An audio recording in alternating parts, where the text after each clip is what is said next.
Boy Green is back from New York Jets, Tampa Bay Buccaneers joint practice. We have some notes from yesterday. We got to look ahead, of course, to today. We also have some Joseph Ossai news. Plus, we have a preseason starter announcement from AG. Boy Green Daily starts now. Oh my gosh, it's morphin' time! To me, talking New York Jets is my superpower. Boy Green Daily starts now. Wow! Boy Green Daily, Boy Green Daily, Boy Green Daily. It's not just football, man.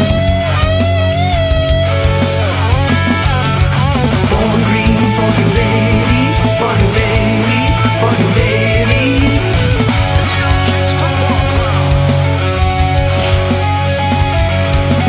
Offense, defense, special teamwork, Jets football with Boy Green.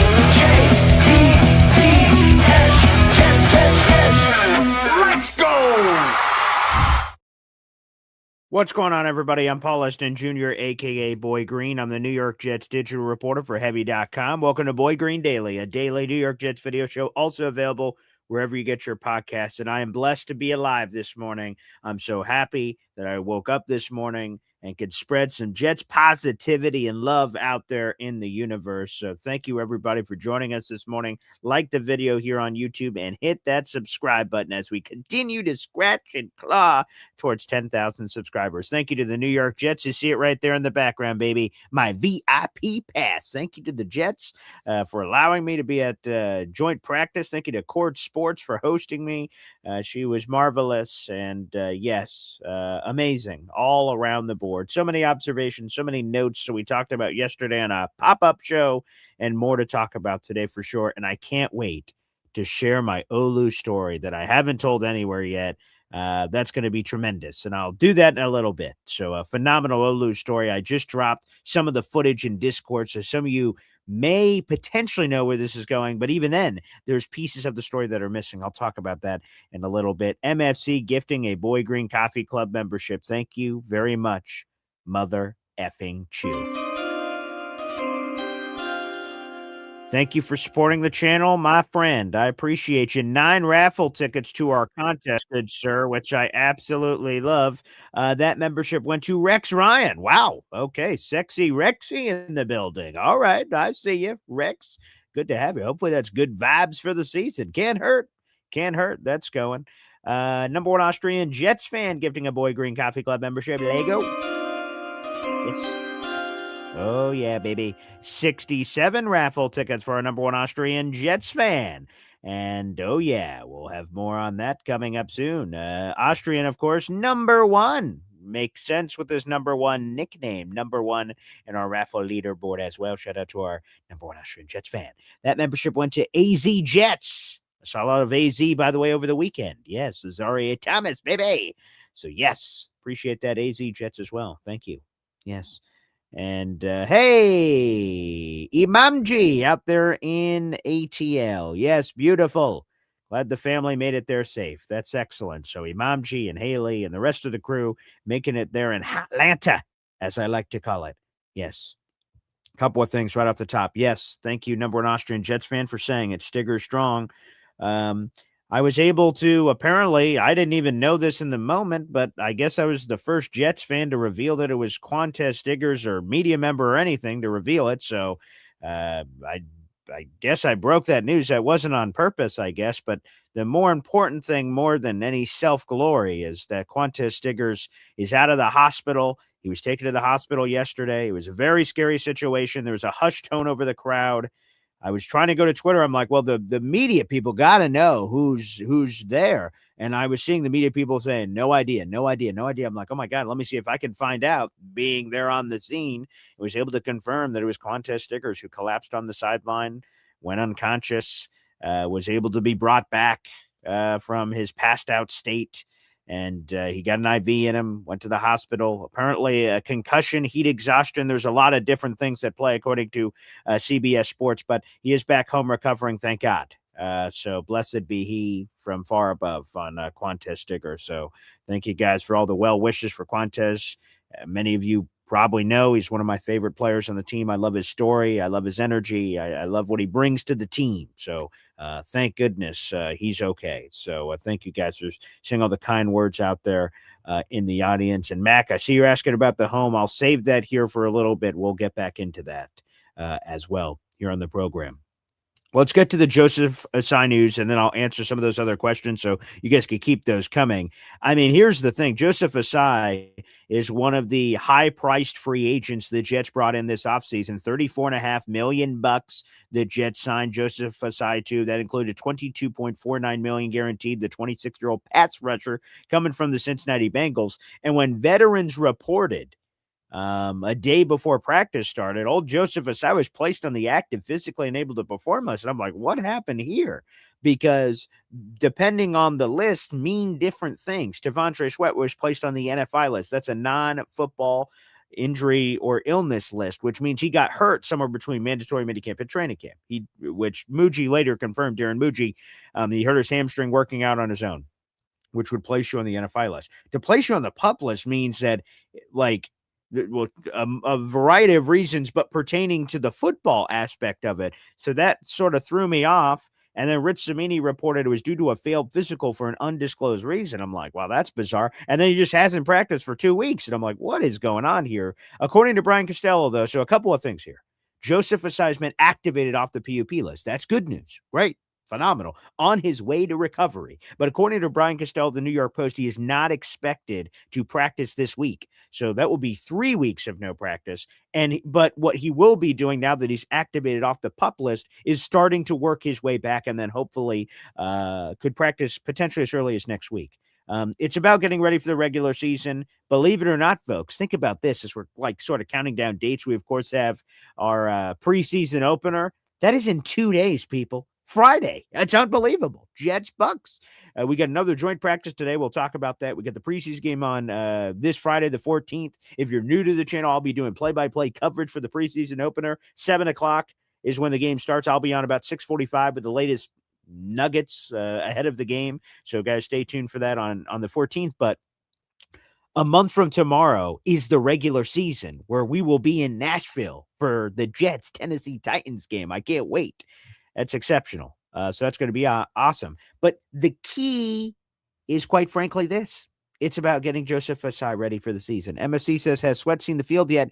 That'd be a no for. Well, let me adjust. He's on the field. You can see him. Shout out to Court Sports. She had her binoculars as she was looking around. And, she had her binoculars. And Devontae Sweat was out there on the field doing, like, some work, but there's rules of what you're allowed to do when you're on an NFI list or PUP list and things of that nature. I've seen him on a very far field. It's hard to judge. People always ask about weight or this or that. Like, I imagine he's not losing weight, not playing football. So hopefully he's just not gaining too much. But yes, we've seen him, quote unquote, on the field, but he's not allowed to practice. So hopefully that's coming in the near future. Aaron Glenn said him, Ossai, and Ossai looks like that's going to be correct. Pons, me and Court saw on the bike and then off the bike. Those guys are apparently, quote unquote, close to coming back. Hopefully that's true. So keep you posted. But no, we have not seen Devontae Sweat like on the field practicing yet. He's still on the NFI list. But Joseph Ossai is back, and he's going to be important. He's a name we haven't discussed enough this offseason, but I imagine he's going to be a starting defensive end or outside rusher, depending on the schematics, 3-3-4 or 4-3, because of his prowess in run defense. He's likely going to be one of the base starters on defense. Now, David Bailey, because he was the number 2 overall pick, is also probably going to be a starter. So you probably have Bailey and Ossai, or Bailey and Enagbari. So maybe there's a chance it's not Ossai, but you need to get him ready for the season. So we need to get him in football shape. Apparently got to get him in regular shape too. Both shapes. Yeah, all shapes. Trapezoid, circle, square, hexagon. I just started naming my math teacher, wherever, would be very proud of that. Very proud.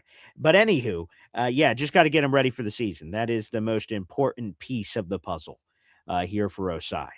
And again, it's just good news. He was activated off the PUP list, thank God. And hopefully he could get there sooner rather than later. He spent the first 4 years of his career with the Cincinnati Bengals, which covered his rookie contract.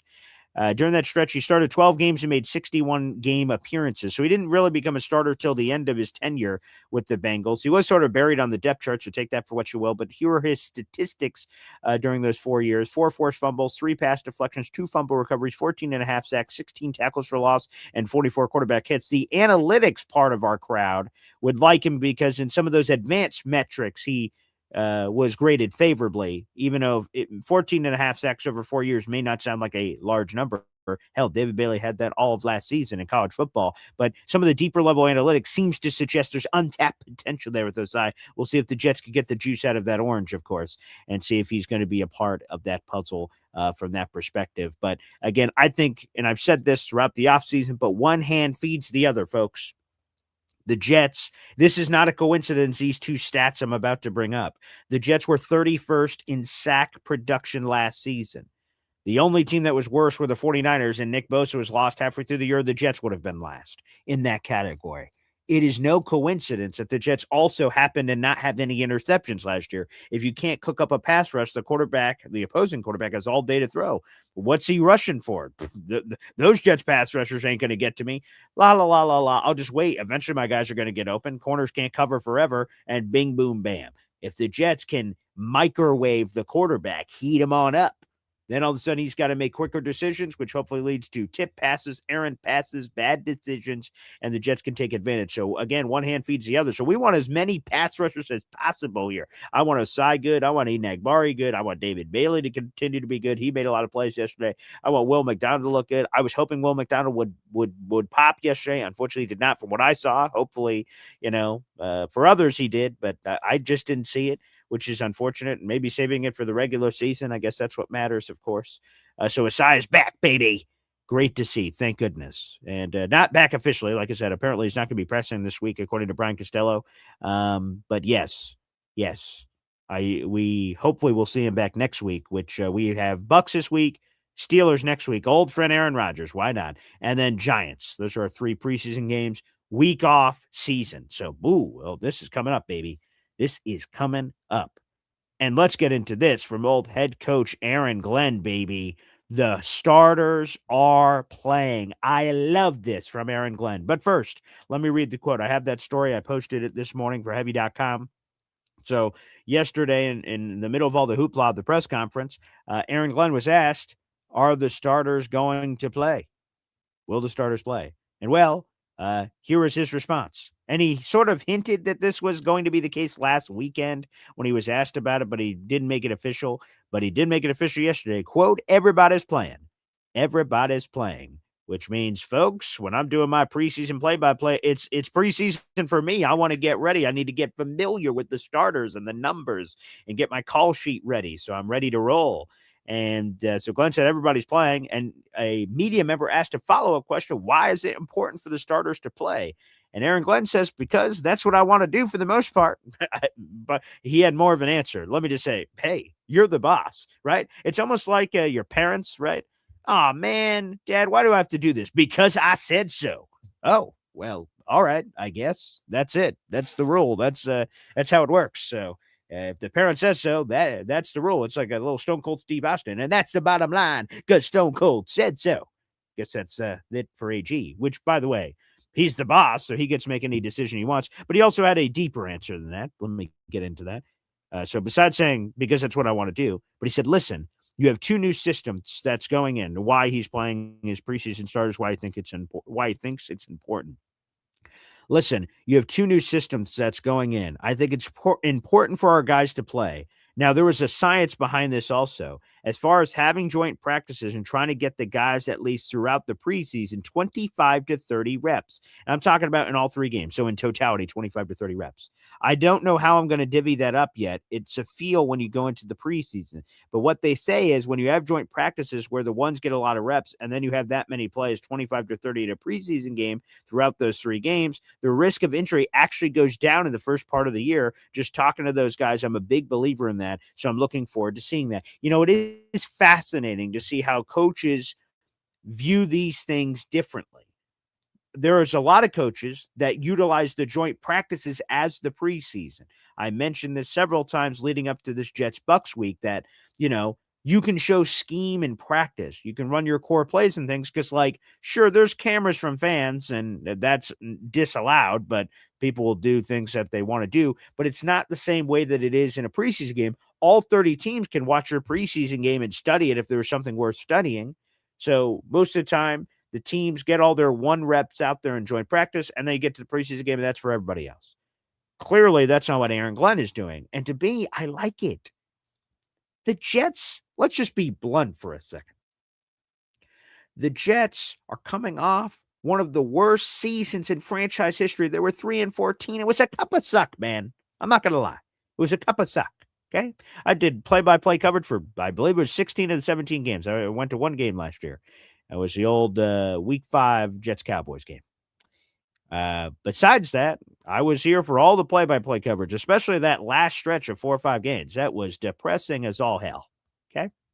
So now on this spin around, how do you get better at football? You play football, man. That's it. That's the equation. E equals MC squared. How do you get better at football? You play football. You can't be afraid of injuries, man. You could get injured slipping on a banana peel. You could get injured falling in your backyard. You can get injured falling in the shower. All kinds of things can happen. You cannot be afraid of injuries. This may be the last Boy Green Daily ever. I could walk out this house, get hit by a Mack truck. Well, Boy Green Daily's over. I'm dead. So you don't know. Anything can happen. That's why you got to embrace life for every day that you get it. Every morning I wake up, I'm like, oh, thank God I'm alive. Not a lot of people. Not a lot of people. I don't know. Some people don't wake up. They went to bed last night. They did not wake up this morning. So I don't take that for granted. I try to enjoy life for everything that it offers. There's no tag I have on me that says expiration date. Paul, you're dying in 2035. I don't have an expiration date that I'm aware of on a tag. I don't know when the hell I'm going to go. So I'm embracing every day for as long as I have it. So you don't know what the hell's going to happen. I'm not going to go all Kyle Shanahan, who said this a couple years ago. We could all die tomorrow. I mean, that's grim. Jim Irsay said we're all going to die eventually. Yeah, I'm not going to go all the way there. But anything can happen. So don't be afraid of injuries. So play your guys, get them ready. We have Frank Reich operating an offense. Aaron Glenn's calling defense for the first time. Let's get this operation in.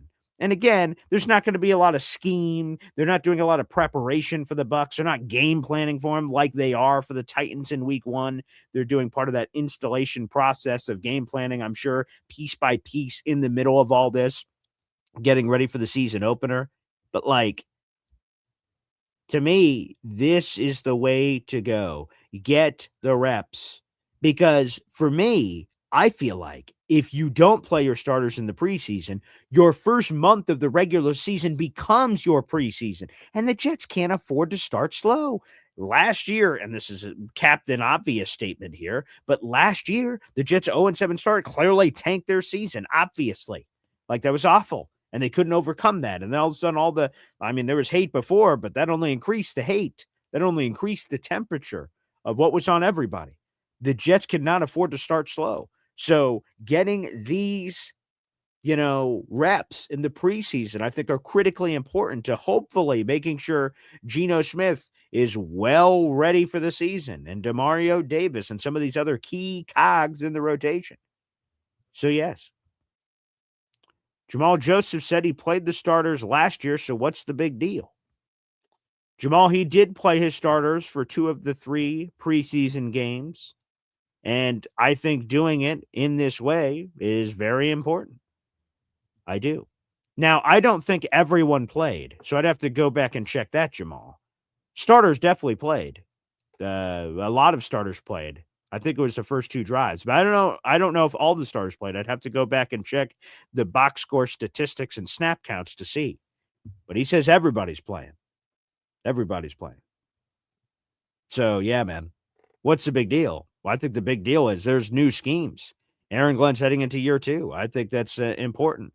He's, quote unquote, we don't know this to be true till we see it, but he's learned a lot of lessons from last year, and some things have changed. Well, a lot of things have changed. Look what he did to the coaching staff. But I'm glad that he didn't change if he did. I know he played the starters for a drive in the Packers game. They went right down the field, scored. Justin Fields looked awesome. Yeah, stop me if you've heard that before. And then also, I think that would have been the Giants. Whatever the second preseason game was, they played that too. but I don't know if all the starters played. Like I said, I have to go back in. So I just think it's important. I think it is important to get all these reps, get as many reps as possible, get the joint practice reps, get the game reps, and hopefully, like I said, that just sort of prepares you better for the season. Jamal Joseph says, there were new schemes last year. What are we talking about? So I don't understand what you're talking about, Jamal. So, like, so do you think we shouldn't talk about it because, we were doing it last year, so it's not important this year? I don't understand what you're saying, Jamal, but I appreciate the commentary. I just find it important to do. Whether he did it last year or not, that makes it important. My birthday was last year. Should I not celebrate it because it's this year? I don't understand the repetitive nature. Like, to me, this is a good decision by AG. This was an announcement yesterday, and I think it's worth talking about here on the show. But like I said, different strokes, different folks. But again, good news. Let's go. That's good for the preseason. Fires up people even more to have some investment that these guys are going to be there. I think that's, good all around. Now, let me answer this Matt comment from earlier. He says, how's it going with the home purchase? So, actually, while I was at Jets training camp, I got a lot of updates on this. I'm like, oh, geez, this is less than ideal because I'm in the middle of Jets practice trying to get this, but things are looking in the right direction. I hate that it's coming up so soon and there's still a few unanswered questions. That's stressful, but I've never gone through this process before. So I guess I'm not AG with the preseason starters who played last year. They're playing again this year. I've never gone through this home purchasing process before. So it's incredibly stressful because I don't know. I haven't done this before. So I don't know. Is this how it normally goes? Is this not how it normally goes? So anywho, if all the cards play right, at the end of this month, I could be moving into a brand new home. And the end of this month is coming up very quickly. Today is August 12th, people. But yeah, still a few unanswered questions. Hopefully trying to get some of those answers today, Mac. But yes, if everything plays right, it should be the end of the month. Yes. Yes, it is. So appreciate that, MFC. So hopefully more answers coming today. But yes, it's a very exciting process. Time is flying. That's a great way to put it, NY Jets fandom. Time is flying. All right, folks, let me tell you the story. So yesterday, I got to meet Olu Fashanu. Well, actually, I got to meet a lot of players. Let me show you all the players I met. Let me throw this up here. Let me see. Let me go to Discord. All right, this is our Discord. By the way, if you are a Boy Green Coffee Club member or Espresso Club member, you have access to the Discord. This is an app, 24/7, 365. You can engage with your fellow Coffee Club members and Espresso Club members when we have special guests, which I'm going to be making an announcement in Discord today about this. We will have a special guest coming up this week, Trevor Sikkema. Tampa Bay Trey will be joining us this week, but not on Boy Green Daily. He's got other things going on in the morning, so it'll be a pre-recorded interview on Thursday. You guys will have a chance to ask questions. There is a mailbag. It's called Paul's Sack Exchange. That is a text channel in our Discord that you guys could submit mailbag questions that I will ask to Trevor. That's one of the perks of being a Coffee Club member and an Espresso Club member. So that's pretty cool. And you guys have that opportunity to do so. So I hope you guys do. Here are some players that I met yesterday. Let me throw this in. Okay. What about Zappy Hour? Yes, Bailey Zappi. Got to meet old Zappy Hour. He also signed some stuff. I've got a few items I brought for future raffles. I got some autographs, which was cool, from a variety of the players, which we'll be giving away in the future. So that's cool. Bailey Zappi, old Zappy Hour. By the way, he was also wearing the red contact lenses. A lot of the people in the quarterback room are. Brady Cook is not, but Bailey Zappi is. He said it really helps. So there you go. Bailey Zappi, a little Zappy Hour we met yesterday. Very nice. Thomas Hennessy. Yes. Old Thomas Hennessy. The longest tenured Jet on the team. I said, yeah, man, I love that for you. Let's keep it up. He says, I will. I was going to talk to him about Garrison Grimes, but I didn't want to, sort of dance on other people's graves. But Garrison Grimes was a long snapper we signed. And I was like, whoa, what the hell, man? We got Thomas Hennessy. We don't need no new guy. But thankfully, Thomas Hennessy won. So nothing there. But that was cool to meet Thomas. That was awesome. Brady Cook. There he is, baby. Let Brady cook. Yes. No red contact lenses, though. He says, that's not his thing. But there you go. Old Brady Cook. Let Brady cook. Johnny Boy somewhere smiling. There you go. Met Brady Cook yesterday. Very nice. Shout out here to the one and only Jaden Keller, who we got to meet yesterday. Sorry, I had a brain lapse there for a second, but Jaden Keller, that was very nice. Linebacker for the New York Jets. Got to meet Jaden Keller. That was a wonderful time. Hey, Kiko, which there's a story about Kiko that will also feed into the Olu story. More on that in a few moments. But yes, Kiko. Kiko was in here. Yep. That's great. Shout out to Kiko. Got to meet him yesterday. Very nice. Gino. Got to see Gino again. Yes, Gino Smith. Yes, wonderful. Yes, old Geno Smith. Got to meet Geno for a second time. Beautiful. Absolutely beautiful. Great. So, Geno, we got to meet you. Hey, Dane Belton. Yes, Dane Belton. And I got to tell Dane Belton, by the way, I said, hey, Dane, you're on the better New York team now. I said, screw the Giants. And he laughed. So I got him to laugh. Back to Geno for a second. I'll just tell you an interaction we had. So I just told him, like, he's going to take us to the playoffs and he's going to do all these wonderful things. And he said, yeah, baby, that's a plan.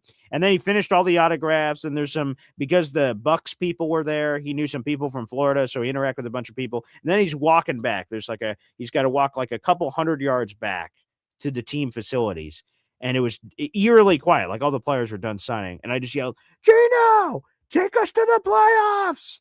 And then he was just walking, and they just threw up the one. He just threw up the hand. Like, I heard you, buddy. I heard you. I appreciate that. Thank you. Thank you, Geno. It was nice meeting Geno for a second time. Nice guy. Dane Belton, he was there. And then these were some very sad pictures in the middle of the Qantas Stigger situation. Players on a knee. There's a prayer circle with, you could see Andre Sisco there, Demario Davis. Very scary scene.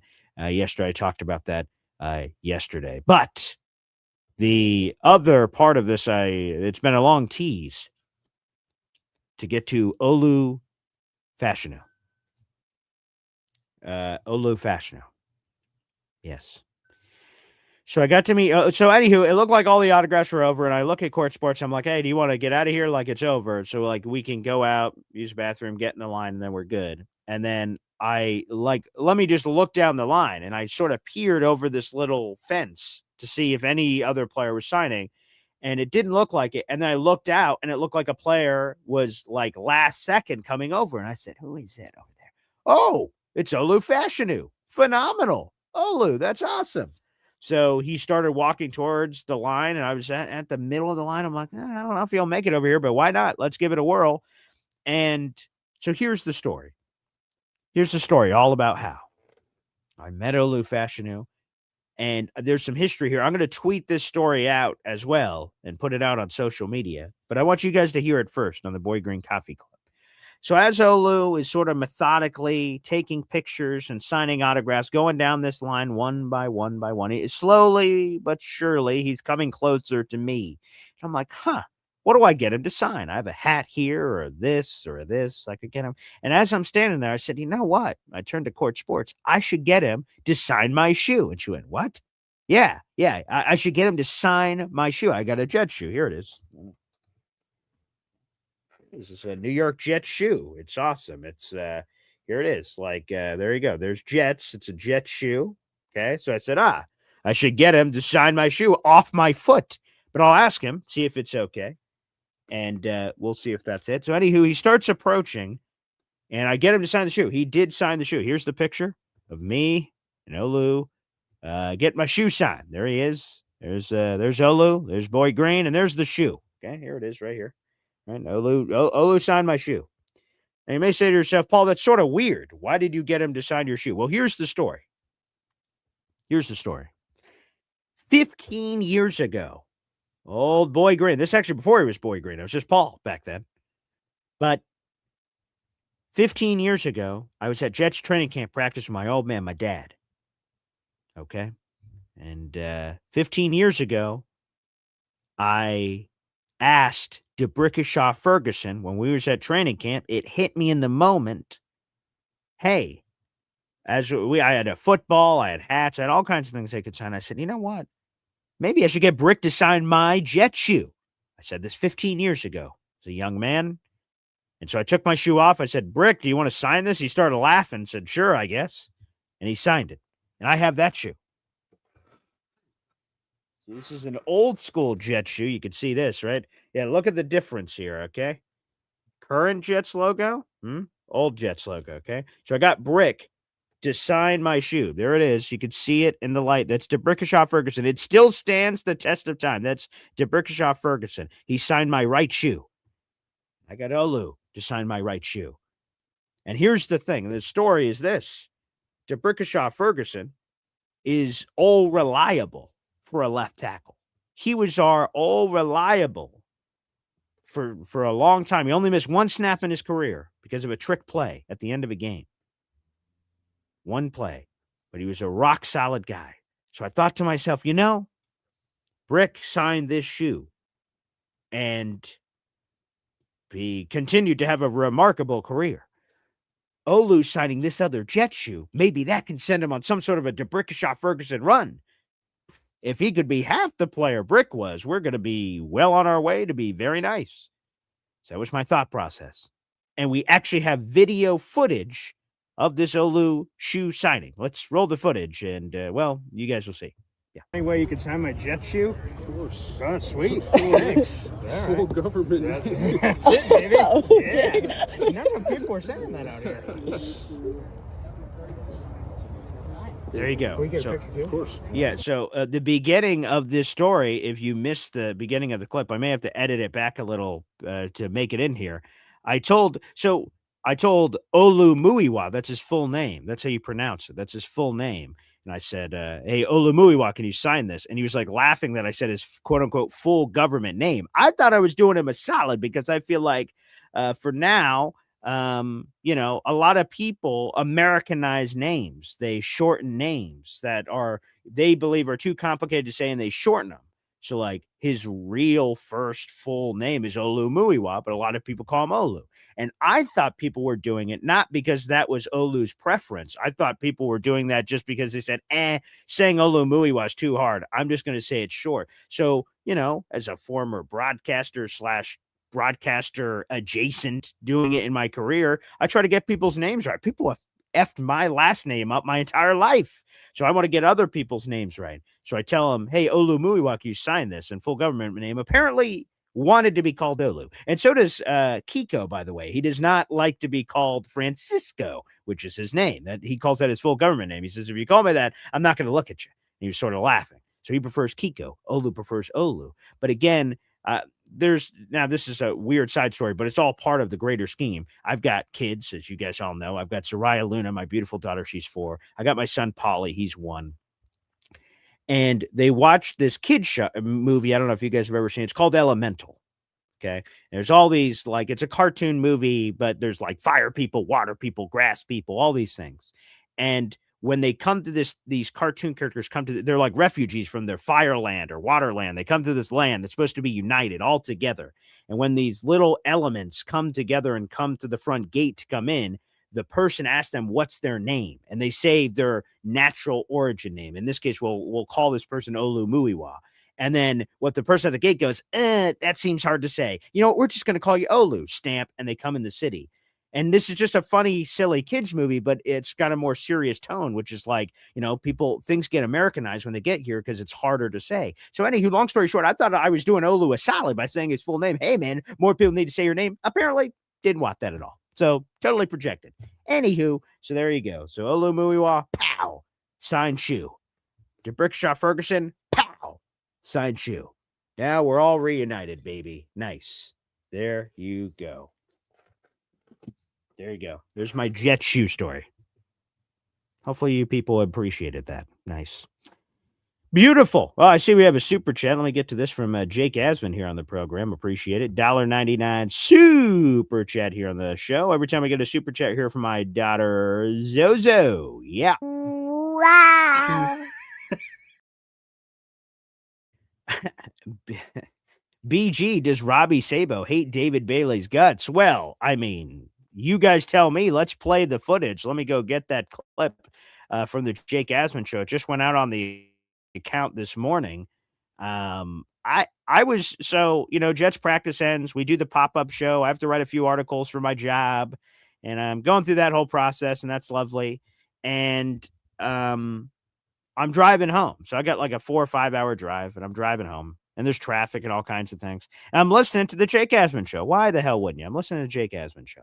And it's Jake, it's Robbie Sabo, it's Joe Blewett of JetsXFactor.com. And they're all having a conversation. It's a fun 3-man group. Apparently, Jake's been doing this a while. He's done individual interviews with all these guys, but now he's been doing like a 3-headed monster. I've seen those shows a few times. But this time I had the time to just watch a full show. I normally don't. I can only see pockets of the show. So I don't get to see the full thing. That normally doesn't happen. But anywho, all three of these guys are talking about all kinds of things from practice, and Jake's hosting it. And a lot of the beat people are saying, man, this David Bailey guy is something else. And I'm like, oh, well, that's great news. That's what you want to hear. I mean, that's what you want to hear if you're a Jets fan. And then I hear Robbie Sabo say something, and I'm like, oh boy. Wow. And here it is. Guys, you're not going to believe this clip. This is from the Jake Asman show yesterday. This is, oh, dear God. I mean, this is, I don't even know what to call it. I'll just play the clip. Here is Jake Asman, Robbie Sabo, and Joe Blewett. And Sabo, oh, my goodness. Let's roll the footage. Buy into the hype like other people do in camp from really anybody, whether it be him or AZ or AD or Isaiah. I have to see it first because we've been the victims of hyping people up way too much. With that being said, it's definitely been more positive than negative. So that's obviously a good thing. But I'm not like head over heels. Hey, this guy, I'm moving my prediction from now 6-7 sacks to 15.5, like some people are. Yeah. But like, see, here's the thing too. Like, say he does get 12 sacks. It's sack number. I'd rather see him develop as more all-around player and finish with 4 sacks than have 12. No, that's where we're going too far. No, that's where we're going too far. If he has 12 sacks as a rookie, correct. Come on. Think about this. If you play him on base and it's 2nd and 8, right? He's thinking one-on-one. He's thinking get the quarterback. Hunt, Predator, Arnold, Rambo. He wins the outside. Good left tackle guides him out. No one's replacing. He flows out of the arc, out of the structure. The shotgun running back Oppo goes right to his C gap, pretty much. Goes right to his edge. 55-yard touchdown. That destroys a game. You act like that's the only scenario, though. Like he either has 4 sacks and is good at that. No. I was just giving 2 examples. I was just giving 2 examples. Like, come on. If he has 12 sacks, he's winning Defensive Rookie of the Year. Okay, I'd rather him have 12 sacks and be shit against the run. But you're acting like he hasn't been decent against the run so far. Like there's been moments where even like some of the the last cynical people have said he's been better against the run than they thought. I just like, come on, man. That's the okay. With all due respect, and again, if you say that, you could say anything. That's the stupidest thing I've ever heard. So David Bailey has 12 sacks and apparently is not as good against the run. Or he has 4 sacks. He's really good against the run. That's the stupidest thing I've ever heard. This is a quarterback-driven league. You want a quarterback or a guy that can hunt quarterbacks. 12 sacks is incredible. By the way, and they found this out on the show. They Googled it. Like, oh, what's the record? I didn't know this either, but shout out to the research department. I didn't double check them. I'll assume Jake and company were right. The record for the most sacks by a rookie. Oh, let's play a game real quick. If you guys didn't see the show, if you saw the show, don't answer. But if you didn't see the show, what do you think the record is for the most sacks ever by a rookie in a single season? Throw some numbers out there if you're watching live here on the show. By the way, if you're watching live, make sure you guys like the video or hit subscribe. Actually, if you're not watching live, feel free to like the video, hit subscribe. We have over 100 people here on YouTube. So again, folks, come on, give me some guesses. What do you think is the most amount of sacks in a single season? All right, Cisco saw the show. Cisco, you cheater. All right, you guys cheated. I know that number you already cheated. All right, that's fine. You guys are cheaters. It's 14.5. Javon the Freak Curse did it way back in the day, in the early 2000s. So he had the record. 14.5 sacks, which, by the way, is the same amount of sacks that David Bailey had last year. Come on, man. That's the stupidest thing I've ever heard.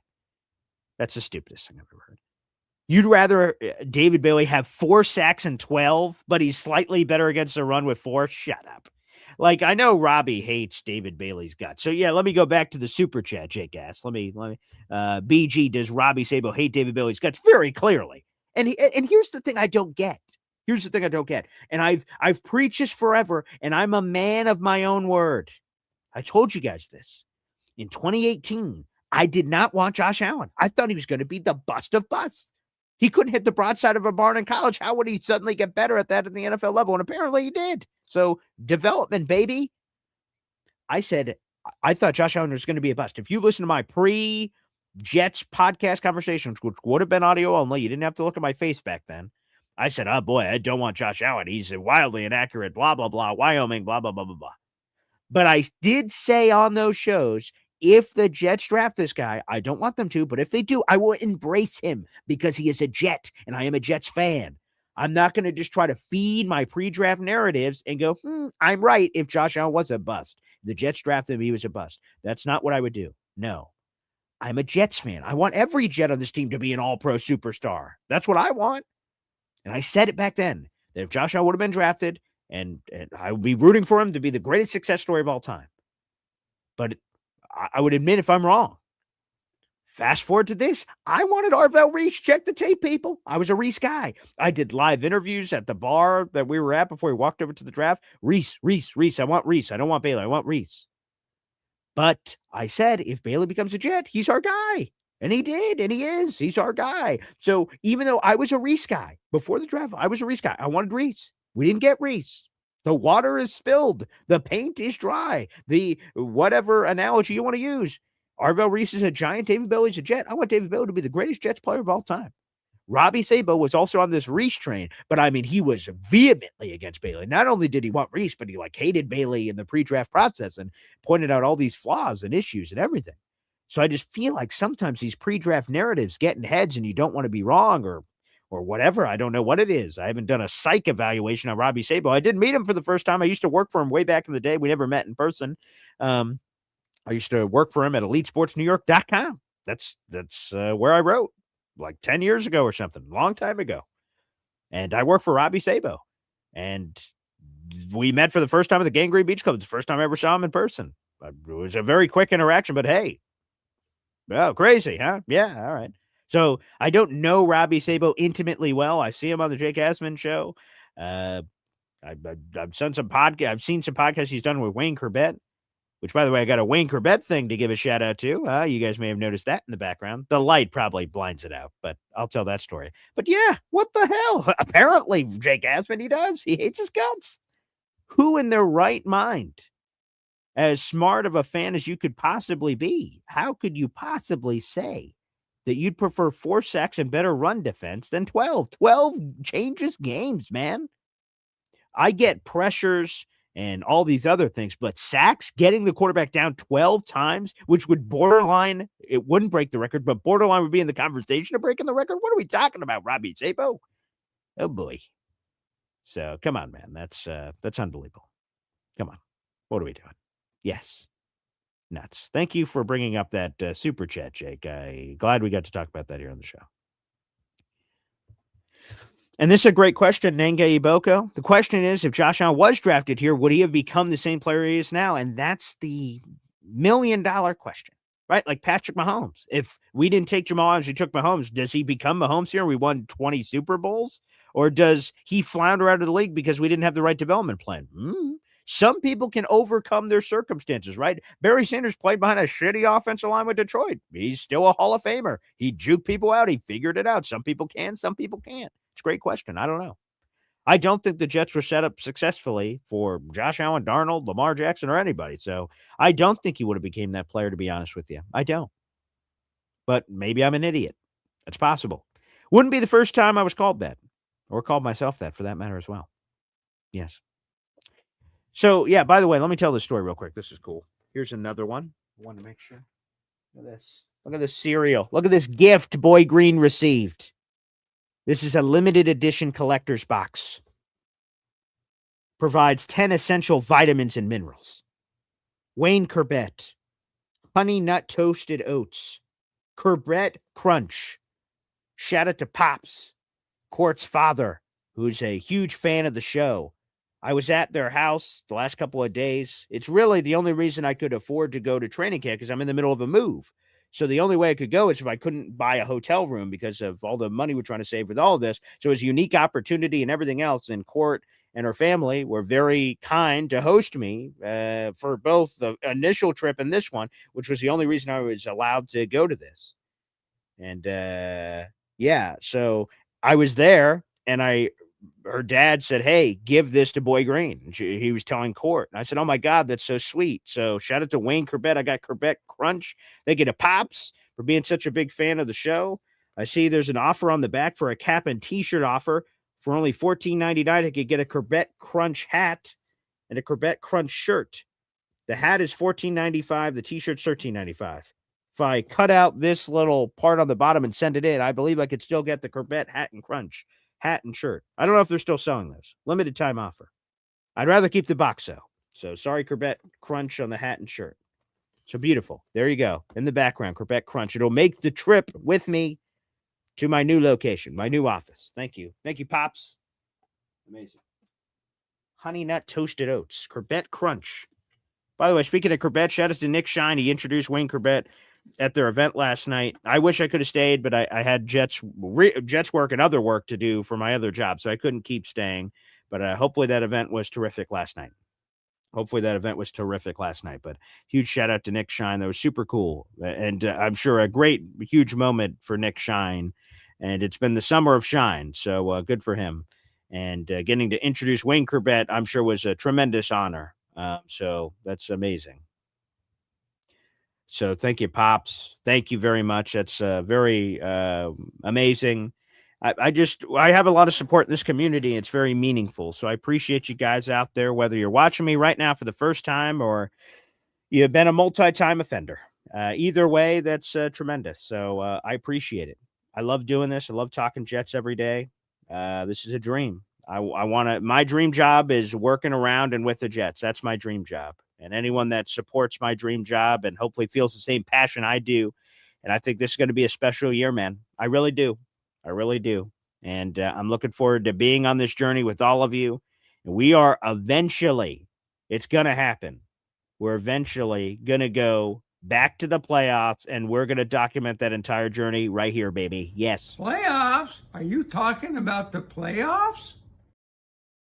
Yes, I am, Grandpa. And absolutely not. NY Jets fandom, eat a bowl of the cereal, Paul, live on air. You're sick. I'm not getting sick. That box is like 1,000 years old. Hell no. And I prefer the gift. So come on, man. Yeah, no, I am absolutely not eating that box of cereal. No, I've done a lot of stupid stuff in my life. That I will not add to the list. No, absolutely not. No. Yeah, how old is that box of cereal? If I had to guess, 23 years old or something, maybe. Maybe I'm overarching, but like, I don't know, 23 years maybe. I'm sure we could look that up, but at least 20. Yeah, definitely not. Yeah, I'll keep the collector's item. That's it. Yeah. Yeah, not eating the cereal though. No, that's you people are sick. No. I could get peer pressure into a lot of things. That is not that's not one of them. No. No, that absolutely not. No. Yes. Let's do this. Let's open up the phone lines here on the program. We'll be on for a little bit longer. We have joint practice coming up today, so we'll have you covered for that.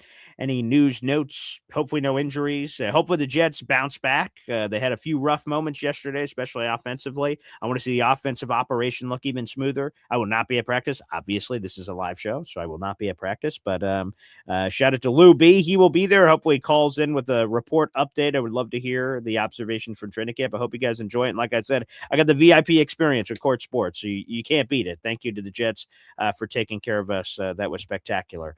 Folks, couple of things here. Make sure you guys like the video. Hit subscribe. We have 250 people across those social media platforms, including over 100 right here on YouTube, baby. Let's freaking go. I am Boy Green. This is a daily New York Jets video show, also available wherever the hell you get your podcast. That is the Believe Network, BLEAV, Apple, Spotify, Amazon, and the like. Only 43 likes, but over 100 people in the room. Folks, make it a part of your routine, whether you're watching the show live or after the fact even. It makes a tremendous difference. That's how we organically get this Jet show in front of other Jet fans in the audience. The more you like, the more people it can get in front of. And plus, any recruiting you could do, get other subscribers on the board. I'd really appreciate that. We're trying to get to 10,000, baby. I know we're going to get there eventually. But when we do, it will be a huge celebration. And as this channel continues to grow and fester, we turn 6 years old in next month. I've been doing the podcasting for a decade, but specifically here on YouTube, 6 years in September. Can't wait. It'll be a special season with Boy Green. Hep time out. Your phone call's next. If you want to call in, that is youtube.com/@BoyGreen25. We'll be back after this. 1, 2, 3.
Welcome back to the show, everybody. Paul Esden Jr., a.k.a. Boy Green.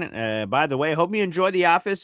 Sort of look at it for now, because hopefully we're moving into a new place, and I'll be setting up a brand new office, which hopefully looks spectacular, and you guys really enjoy it. So, yeah, baby, that is all coming up for certain. Keep your comments flowing. I'll answer a bunch of your questions throughout the show. Let's go. And yes, okay, Cisco, I see your comment in here. Let's advertise the Browns game. How many left to buy? Yes, I would love to sell out the tailgate. We have, let me pull up my notes. Let me get my reading glasses out. Thank you, Cisco. You know, you're my producer extraordinaire here. Like, hey, Paul, you wanna mention that, buddy? Yeah, I probably should. Okay, let me pull up my glasses here. Let me take a quick gander. Okay, let me see. I'm a monkey operating a spotlight over here. We have 27 tailgate tickets left. 27. They are $50 a pop for the wonderful food catered by who some people call the greatest chef in the universe. I've heard people say it. That sort of conversation seems to be meandering in the universe. If the shoe fits Cinderella, that shoe fits for me. So yes, that wonderful food. So again, 27 tailgate tickets left. I'd love to sell out. It'll be Sunday, October 11th. So that's unbelievable. We are less than 2 months away from that beautiful event. So if you guys are interested, hit me up at BoyGreen25. That's easy everywhere. Facebook, Twitter, Instagram. Say, whoa, tailgate, Jets, Browns. I want to go. I want food. I want a DJ. I want games. It's $50. Good deal. Enjoy the heck out of it. It's going to be a lot of fun. So hopefully you guys can hop on that. That's, again, 27 left. I hope we sell out. I'm sure we will before we get there. So if you are interested, let me know and come to the game and let's ride. That'd be amazing. So thank you, Cisco, for mentioning that. Yes, 27 tickets left. So we're gonna keep pushing that. That'll be spectacular. Can't wait. I see the Blunt Father. That may be the greatest name I've ever heard. The first thing I do every time I come in is I like the video. When I join the stream, it's free. There you go, Blunt Father. Puff, puff, pass, baby. Pass it forward. Pay it forward. That's what I'm talking about. Beautiful. Yo Holmes says, when I hear VIP experience, I think of something else. Gonna leave that ball where it lies. Thank you very much. Anywho, let's get to the phone lines. Chef Kevin Gilbert joins us. BG, what's up, man? How you doing? Hey, it's great to see you, Chef. Let's go, baby. Jets football is 2 days away. Come on, man. This is it, man. This is what we've been waiting for. Oh, yeah. I'm fired up, man. I'm real fired up. Yeah. To go against Bowles, man. Oh, to yeah. go against a team that we should have beat last year, man. We Mhm. should have beat them. Yeah. And that was like for me the highlight of your play by play Oh, was yeah. seeing that Will McDonald block and taking it to the house.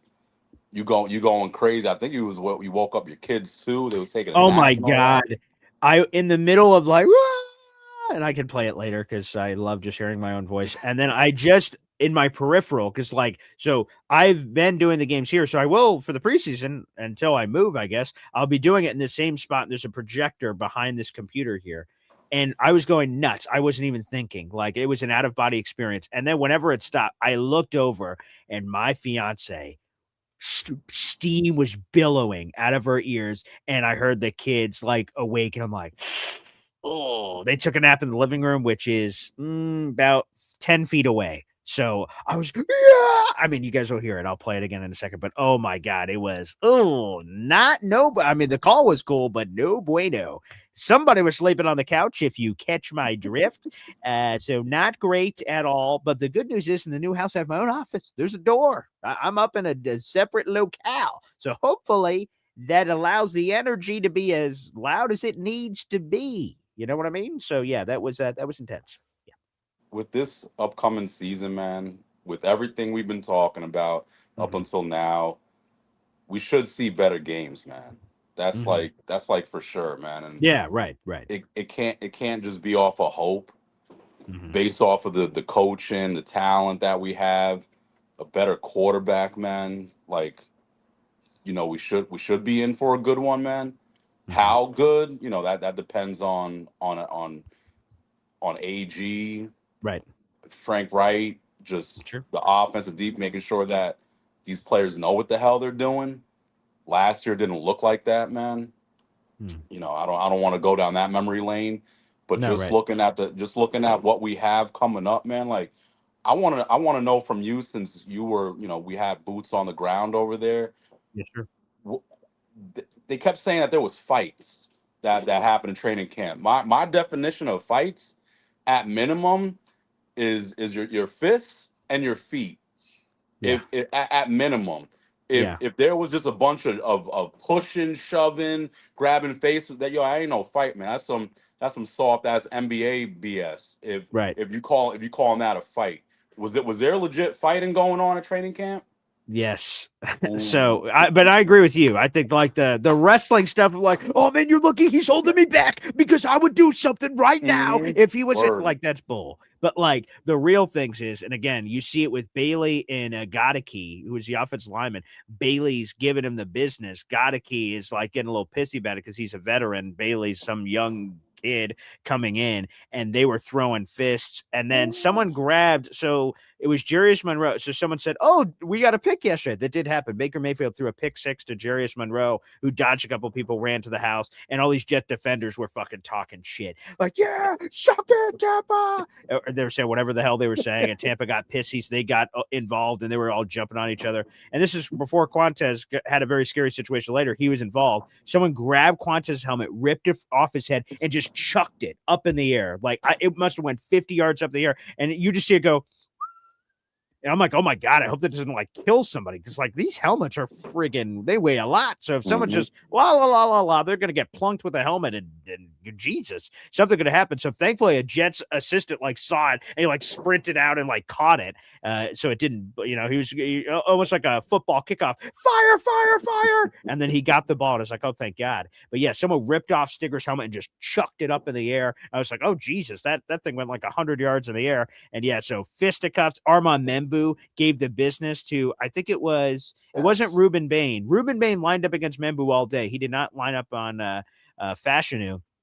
And he was like, the pass rusher was putting his hands up in Armand Membu's grill, like shoving his neck up. Mhm. And Armand Membu said, oh, okay. So he was grabbing the pass rusher. They were both sort of holding each other up and they started punching each other. I'm like, oh, Jesus. So yeah, it was, and this is the part I loved. The older guys were like, nah, I'm not getting involved in this. DeMario was like, no, sir. Gino was like, no, sir. Any of the veteran guys weren't, but it was the young guppies with apparently the overflowing energy. Armand Membu, David Bailey were barking, yapping, and throwing fists and stuff. And I was like, oh, Jesus. And no, we don't want fights because we don't want injuries or anything. But you also like, I think Harrison Phillips said it beautifully after practice yesterday. He said, I'd rather be pulling somebody back than telling somebody to go. I'd rather him be too aggressive. I'm like, whoa, calm down, young fella, versus like, they're just conservative. They don't care. They're like not being passionate or involved. So I agree with Harrison. So, oh yeah. Yeah, I agree with your definition of a fight. And oh boy, did we. Yeah, there's benches clearing brawl. So like when that Armand Membu thing happened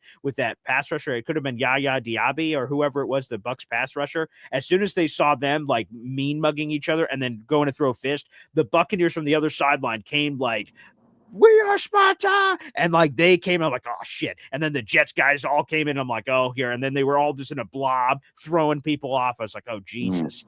Yeah, it got intense. But yeah, that's what you want a little bit. So hopefully they clean up some of that BS today. There's another joint practice today. Hopefully there's not as much like dogs and cats action. But yeah, it was pretty intense yesterday. Chippy. Yo, I'm getting excited. I'm getting tingly right now hearing hearing all that stuff, man. Yo, we need the fire, man. Yeah, that's true. Where was 100%. this last year, man? That's Armand Membu, I've said it before. Armand Membu, we all seen it at the Patriots game.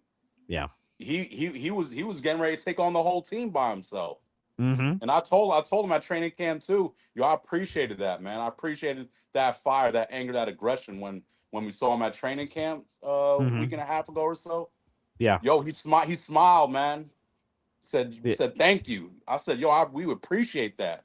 Want to see the fire. And then he's going up against Bane, who I wanted on the squad. I wanted to get Bane. Sure. Yeah. That's my Miami guy. Mm-hmm. And to hear that Armand was handling business, and to hear about Bailey, that boy, yo, he's such a nice, soft-spoken kid, man. We got to meet him as well. And he got that fire already. Yo, come on, man. Yeah. Yo, BG, man. I hope you're not capping right now, man. No, I'm telling the truth. I'm just glad no one got hurt, but I loved the physicality. To me, again, I said it to myself, like, thank God. It was just refreshing. Like, if Gino, something happened to Cade, like he sort of got bumped yesterday, and everyone showed up like, hey, don't mess with our bleeping guy. And I just love that. Like, that's what you should. You defend your brother in arms no matter what. Like, whoa, don't be getting too close to our quarterback, man. Like, we've been missing that, quite frankly. So it was refreshing. Yeah. Yeah. So hopefully this transitions to Friday when we go against them at home. Yes. I'll be there, man. Awesome. I can't wait. But then it's like, all right, this is all cool, man. This is practice. Yeah. Okay, you're the building blocks. All right, we laying that foundation. What are we gonna do in the regular season? Yes. Because we can't do all this stuff right now, and then we don't have that same fire, that same intensity during the regular season. Yeah. So it's training camp, it's practice. It's good to hear that. Yeah. Yo, there is a Johnny Boy message here real quick that I want to get to for you, because like, come on, why wouldn't there be? There's a and pull this up here. Yes, a $2 super chat from Johnny Boy. Here we go. Wow. Let Brady cook, chef. Para la raza. Vatos locos. There he is, Brady Cook. Met Brady Cook yesterday. I told him, let Brady cook, from Johnny Boy. And then we took this picture. Your response. Yo, just look he looks cooked. Yo, are you kidding me? My man looks defeated. Yeah. John, what we talking about? And you actually got something autographed? I did, yeah. Chef, do you want to be in the raffle for that? Hell no. What do you mean? We could put that in that next month's raffle. We could get you involved. Give it a Goodwill, man. What we talking? Give it to Johnny. Give it to Johnny. Oh, okay. There you go. Yeah, we do have a nice hat. Get that Curtis Martin signature hat back from him. Yeah. Trading Brady Cook, man. And some of the jokes sort of wrote themselves. So like a bunch of I don't know if you heard this story, Chef, but a bunch of the quarterbacks are wearing they're wearing red contact lenses. And apparently they spoke to some doctor, something improves it reduces the glare of the sun or something, so improves your vision while you're throwing it out there. And so Gino had his red contacts in practice this year. Bailey Zappi came over. He had his red contacts in. And who's the other quarterback I'm missing? Cade. Yeah, I think Cade probably had it too. And Brady came over and we didn't see him have the red contacts.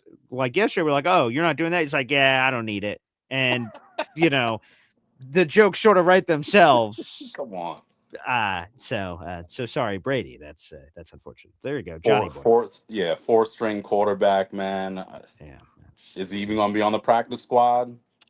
Oof. Maybe. Yo, that's crazy. It's either practice squad or not on the team. That's it. Yeah, I think those are the It's only two just- options. Yeah, I concur. Yes. Yeah. Mm-hmm. Yeah. So maybe that's why he's not participating. He already know he's at the end of the road, man. Could be. That could be. Yeah. We going off of the play on the field. Yes. Yeah. And Yep. it did not look good. I don't care about what excuses you have, Mhm. whatever you want to say, coach and this and it looked bad. Yeah. But whatever, whatever with that Cook stuff. I just have one thing before I get up out of Yes, here, sir. man. Yes, sir. You had that VIP Jets training camp experience stuff. What came with that? So That was that's a different good- from when we went. Yeah. Oh, yeah. Yes, definitely. Yeah. Like on the Saturday, August 1st, like Yeah. when we got there early, went on the wrong bus apparently. So yeah, that was the opposite of the VIP experience. They gave us. We were the first people there, Yeah. and they gave us the short yellow bus. They did, yeah. That Wouldn't- which wouldn't- apparently wouldn't you was a wanna give us microcosm of what the day was. That's unfortunate. Yeah, so it was yesterday we got the VIP experience. On our occasion we got the fuck you experience. So we got there. We got passes, which are you can see it hanging behind me. So we got the pass. They gave us food. They gave us drink. They gave us They didn't give us a short yellow bus. I'll tell you that for free. They gave us a much better bus, which was nice. Dropped us off right in front. There's more perk. Oh, they gave free stuff. So it's free swag. So Jets hats. You had your choice of all this stuff. So hooked us up with swag, food, drink, drive there, better bus, food, drink there, all that, more swag that you wanted. Oh, great. All the autographs, hoopla that you wanted. And then after, when they brought you back, they had a lunch to go. I went, oh, phenomenal. Oh, great. Snacks, lunch. They had sandwiches, probably nothing to chef's level, of course, obviously. But, they tried the best they can. There's got to be other They chefs out cool, there. man. Yeah, I know them. they're fine. They all cool. Yeah, so Jets chicken training table, sandwiches all that. and sandwiches, all that stuff. So, the VIP, I went, oh, okay. So this is how the VIPs roll. I see. Very nice. So, yes. Yeah, it was, quite frankly, just being on the right bus this time. That was an upgrade enough for me, I guess. But, yeah, the rest of the stuff was gravy. Yeah. That's awesome, man. I'm glad you had that experience, man. Thank you, sir. You and Court Sports look like Yes, sir. like y'all had a good time, man. Mhm. Appreciate all the reporting, yesterday's Yes, sir. show, all that good stuff, man. Just want to salute you, Coffee Club, Espresso Club members, man. #1 Austrian Jet fan, man. Y'all keep doing your thing. We thinking about you. Indy Jets, Johnny Boy, health is wealth, man. Thinking about y'all. Craig Mechanics, Lou B. Let's go Jets. There he is, Chef Kevin Gilbert, baby. And Chef is obviously an outstanding human being, but the things that when people for the coffee club have ever had anything going on, Chef remembers. He doesn't have some notepad, some teleprompter off screen where he's thanking these people like Craig Mechanics, Austrian Jets fan, Indy Jets, Lou B, or anybody that's had anything going on. He just always remembers that. To me, he's just a genuine person. That's one of the best qualities of Chef Kevin Gilbert. Couple of things here, and then we'll get back to the phone calls here. Barbara says, no more injuries, please. Yes, for sure. No more injuries. That'd be great. Jets Pro, a.k.a. Jake Klein, says, what happened with Stigger's heat exhaustion? It was a combination of heat exhaustion and apparently a concussion that he had. So this is from our perspective. I'll tell the quick version. He's in a play. He's approaching the sideline, collapses. Medical staff rushes over, apparently passed out. So his combination of the concussion, the heat exhaustion, and everything, apparently. Immediately got an IV in. Medical people are running around. Players are all on a knee. Ambulance came backside. And, they treated him as quickly as possible. So, yes, it was heat exhaustion and apparently a concussion is what CBS Sports reported yesterday. So a combination of those things. Yeah, the players I talked to after practice indicated it was heat exhaustion, but they're also not doctors. So they're just sharing whatever they knew. But they said it was a positive update. So that's good to hear. Yes. #1 Austrian Jet fan says, how many till 10,000, Boy Green? All right, I got my thing up here. It is 1,247 to be specific. 1,247 at this exact moment in time. That's how many people we are away from 10,000. So again, Of course, it's on me to just provide good Jets content that people want to watch or listen. So that's number one. But yes, if any of you out there know a friend, family member, or something that's a Jets fan, get them subscribed to the channel. That'd be great. If any of you do that, it makes the journey to 10K even shorter. So I appreciate that, Austrian. Thank you. And answer this, and then we'll get back to the phone calls here. The Blunt Father says, where's our seating for the game? For Jets Browns, we're sitting in section 118. We have, I believe it's 60 on the nose going to the game right now, 60 people committed that have bought ticket packages already. So I'll be distributing those very shortly, folks. Sorry for any delay there. I'm just trying to get the seating chart right. I'm sort of trying to, it's a little bit of cats and dogs, right? I want the right collars next to each other. Oh, this combo of people's probably good. Oh, this combo of people's probably good. So I'm like doing a seating chart like a kindergarten teacher. I'm like, ooh, does this group work well together? I'm not sure. So anywho, think of that times 2,000. It's 60 people. So, I'm trying to I move. Let me move this piece here. Yeah. So there's a little bit of that going on. So I'll keep you posted. But section 118 is where our tickets are. If you have interest in that, email me, Esden Jr. at gmail.com. All right, let's go back to the phone lines here. Hey, here he is. It's Hep. Hey, Paul. Hey, I noticed I saw Jake Asman yesterday on Channel 4. NBC New York, right? Yeah, NBC New York. Yes. And he was in a suit and tie. I saw that. Very fancy. You saw, right? You noticed when he first went on, he was like, stiff as hell. He was like, But then I think he's a little nervous. I mean, he's done a lot of big fancy stuff before, but it's different, right? Your TV, you're looking at your red light cameras, and he did seem a little, Yeah. But then once he started talking, he started to calm down. That's where he's confident of talking about the things that he's confident in. So yes, no, I agree. Yes, that was well done. But he spoke about Giants and Jets, and it got me thinking. I was like, you got to really embrace this Buffalo thing. You're an NFL guy. Sure. Your team is the Jets, but you're NFL. Yeah. So I think you really should embrace it. I think maybe you can do something similar, local sports up there. Maybe you could talk about the AFC East or whatever it is. And then, now you're a Buffalo insider because you're working indirectly for them. Yeah. And of course you got your Jet show, similar to what Jake is doing. He's been doing it a few more years. Yeah. And Jake's an animal. He's a content maniac. Clearly. Yeah. He's a freak. Now, Hep, I know a question you have, and I wanted to wait till you were on to answer it. So I have informed. So they have a bunch of Jets employees that work there. This is how Georgie, we mentioned him about George and his Tyner, George Tyner. I was trying to think of his last name. George Tyner, how he ended up with VIP passes and getting he was the guy, for those who don't know, long story short, he had to sign up. AG, hire me. You need a get back coach. I can be the guy to get you back. And he had it on a sign. And, so a lot of Jets employees saw it and said, oh, and they talked to him, bing, boom, man, they get him a VIP pass. And I assume, we haven't heard from him yet, but I assume he's already met with AG and done everything. That's amazing. So I've approached the same Jets employee people, and I've given the pitch about the Earl Christie thing. So they seemed intrigued by it. Now we're going to see where it goes. I saw Gino, and I was also going to tell him. And then, as I was talking to him, he was moving on to the next group. So, we had a moment, hey, Gino. And he said, sure. And he's already signing something. And then as I'm talking to him, he already started. And I'm not, it's not his fault. He's getting pulled in a lot of directions, but he already started engaging with the next people. I'm like, shoot. So I'm like, damn, I can't get in this long conversation. So employees informed. Yes, 100%. So Earl Christie, wherever you are. And I know you're jumping on the Nick Shine show. Hopefully he too. If the more of us can use all of our Jets connections we have, I think this is going to happen. Why would AG not want this positive energy and all these things happen? That would have been the cool thing if AG came over to us. And me and Court were talking about it because Muji and Woody Johnson, a few people were hanging out. I'm like, man, what if AG just says, I'll go sign a few autographs? But he has media stuff to do, so I guess that wasn't going to happen. But I was thinking, now that's hey, AG, exactly the person I was looking for. So we'll see if the Jets employees can get the message to him. Yes. I think a great picture, a great photo would be of Christie and Aaron Glenn and Pons.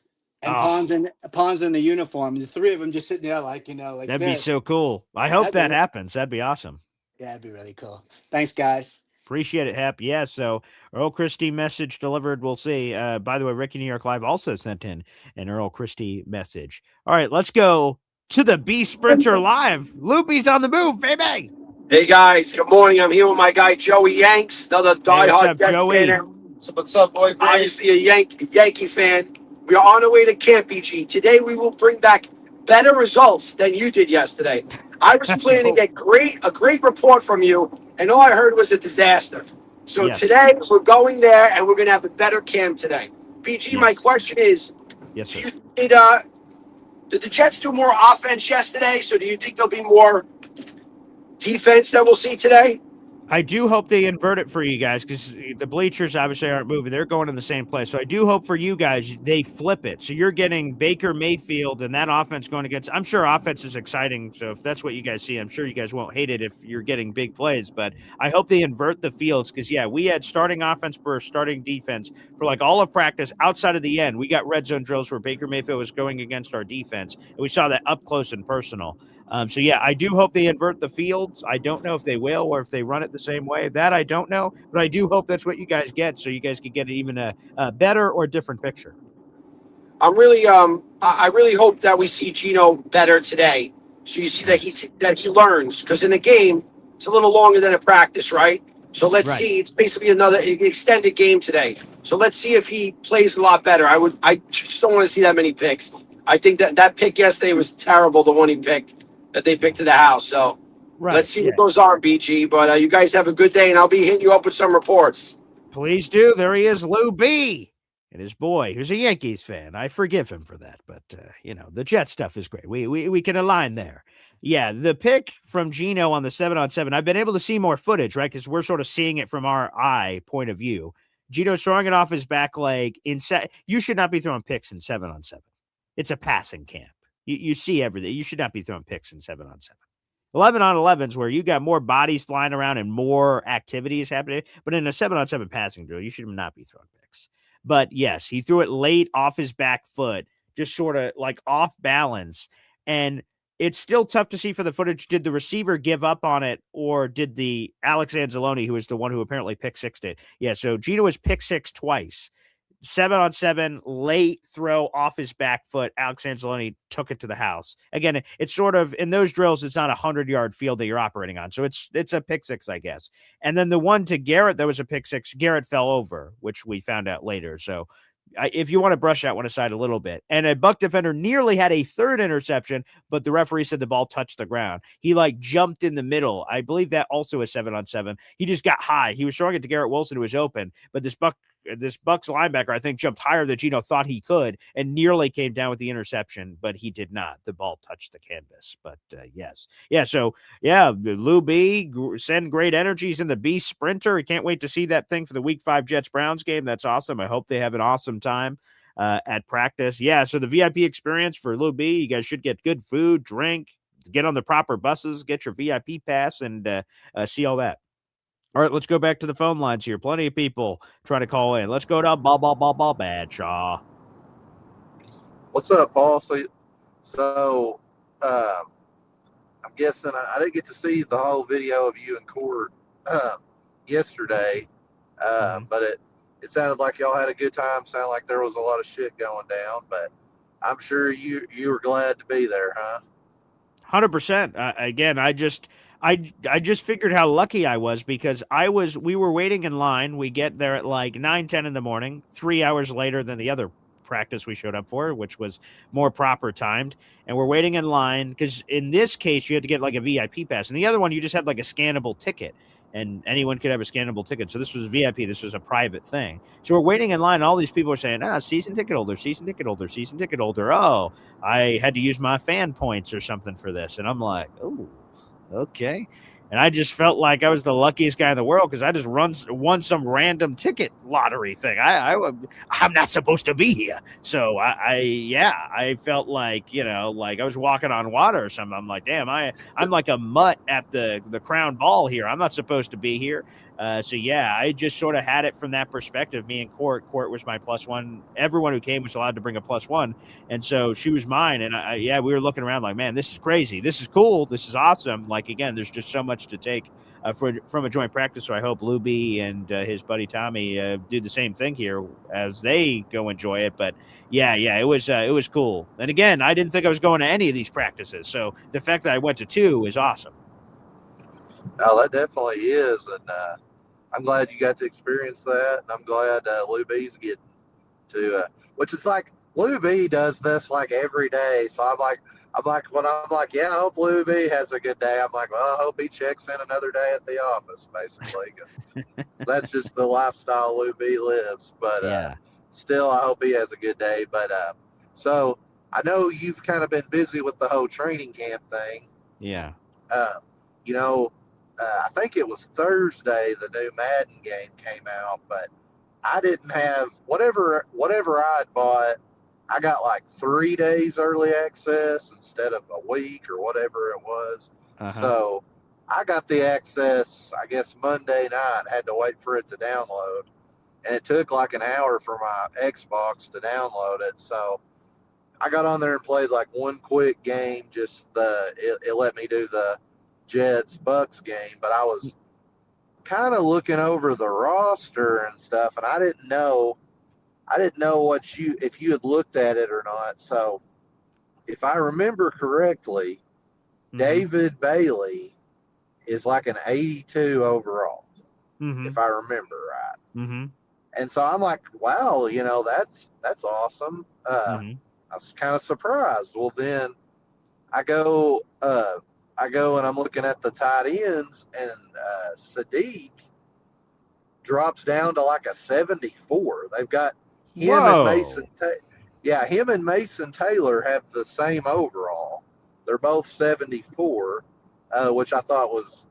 I was like, I don't know. I thought both of them could have been at least, I don't know, higher than 75 for sure.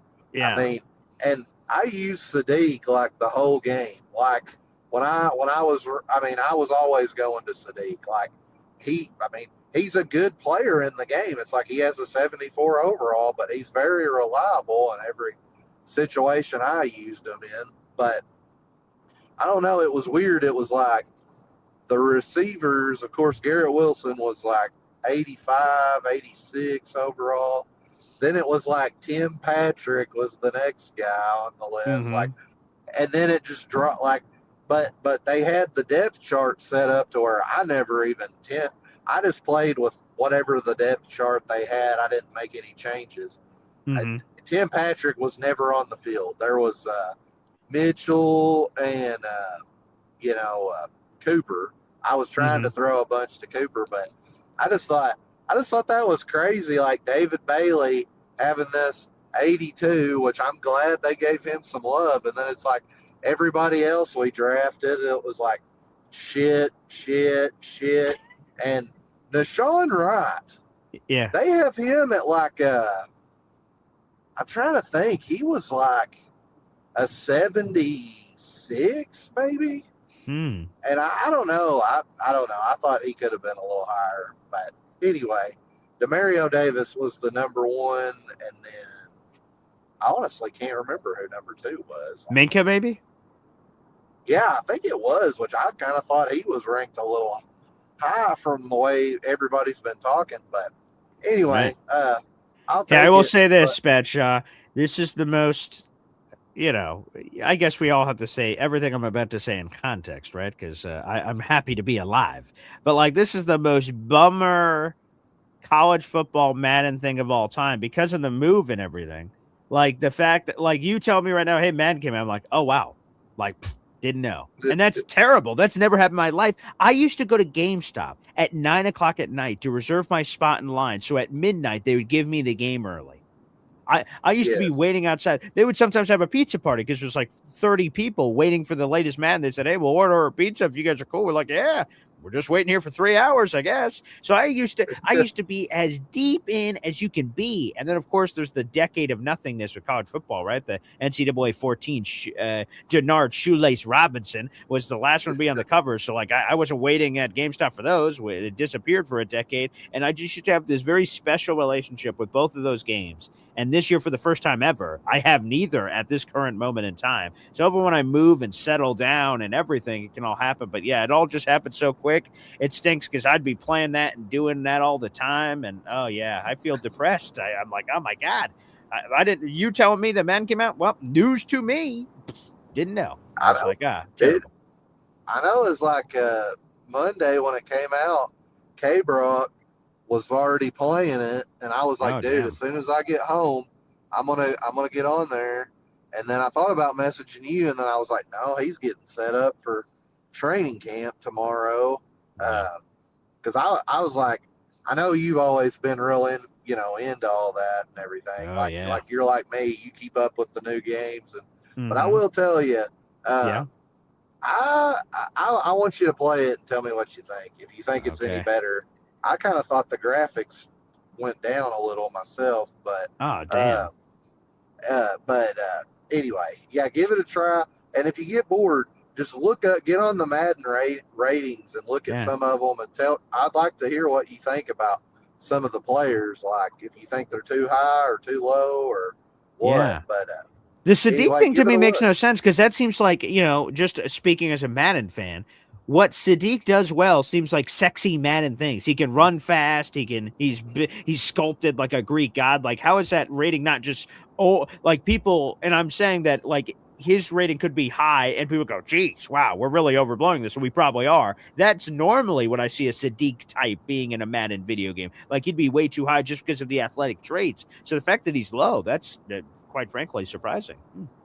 Well, and I need to look and see if like maybe his awareness rating is Yeah, like sure, shit. right.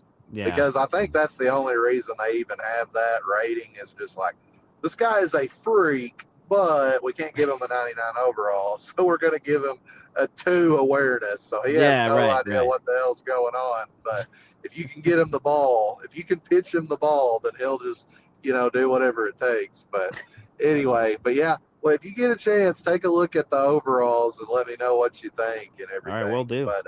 But I'll let you get on to other people, man. It's good talking to you. Yeah, same, Badshaw, same. Can't wait. Again, a month from tomorrow, Badshaw is the Jets-Titans game. Think about that. That's crazy, man. That's crazy. I'm fired up. We got preseason game in 2 days. I can't wait. I'm going to be listening. Oh, shout out. I don't know if I ever told this on the show.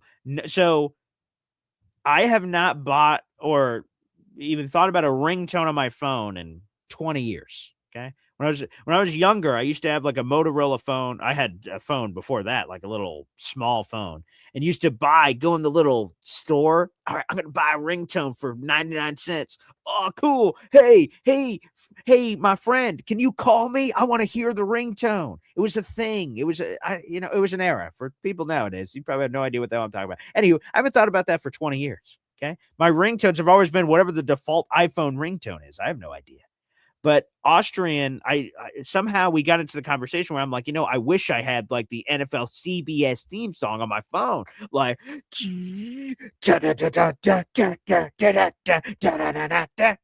like I said, oh, that would be cool, man. Because like when I hear that before a Jets game, I'm running through the house like a banshee.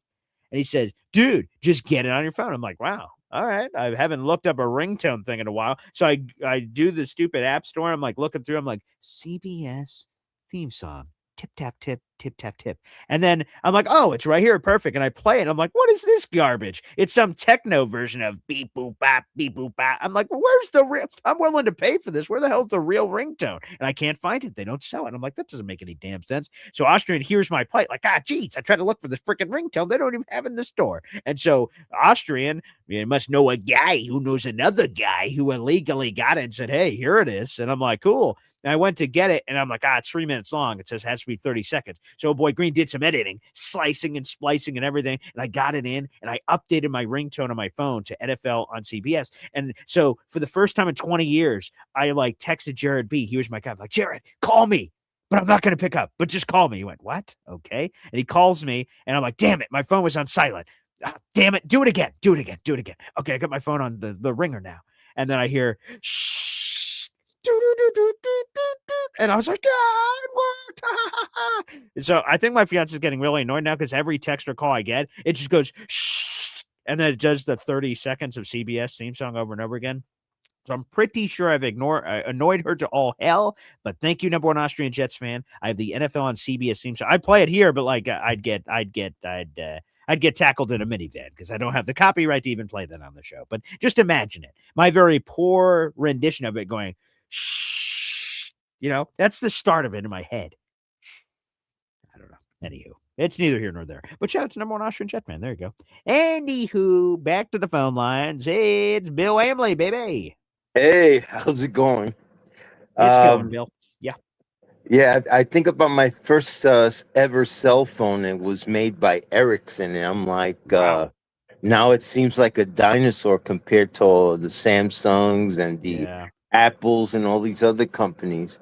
And it's funny because when you talk about touchscreen, you know, the average person back then would say, "Of course, I can touch my screen. What's the big deal?" You know. Yeah. That's Anyway, yeah, which I did not have in my old phone. My old phone did not have touchscreen when I first got a phone, and then now all these kids have all kinds of. The phones have to get bigger every year. They need the latest update and all kinds of stuff. Yeah, that's all above my pay grade, man. yeah, and all these things with apps and so on. It's like, what the hell are you talking about? Yeah. Until you actually get them, it's like, oh, I didn't know I could do this. I was looking at Luby's vehicle with the fireplace in the back, and I said, "Wow, hell doesn't look so bad from here, huh?" Yeah, right. Exactly, huh? That's funny. No offense meant, Luby, I swear. Yeah, right. Yeah. He takes that in stride. And as far as Robbie Sable's comments, I mean, to me, it's mild mannered. I don't consider it bad at all. I said substitute Alon for Sable, and you would definitely hear hate. Okay, that's probably true. He is mild mannered, and I guess compared to that, yeah, but the criticism is fair. Think about it.